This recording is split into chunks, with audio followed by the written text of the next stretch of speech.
पण आपण 7 तारखेची तारीख यासाठी ठरवलेली आहे, 6 तारखेला आषाढी एकादशी आहे रविवारी, आणि राज्यभरामध्ये आषाढीचा उत्सव असतो, माध्यमांवरती सुद्धा आषाढीचा उत्सव असतो.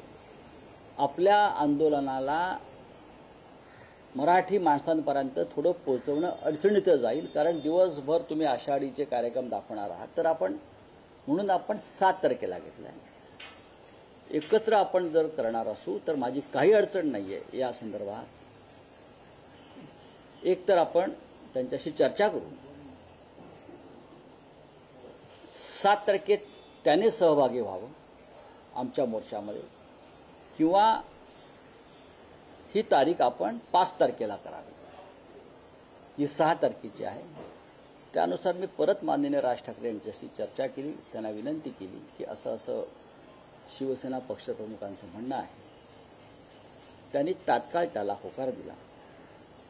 त्यांचा फोन आला, परत चर्चा करून त्यांच्या सहकार्यांशी आणि म्हटले आपण 5 तारखेला हा जो मोर्चा आहे 6 तारखेचा तर आम्ही 5 तारखेला करू आणि आपण सगळे त्याच्यामध्ये सहभागी होऊ.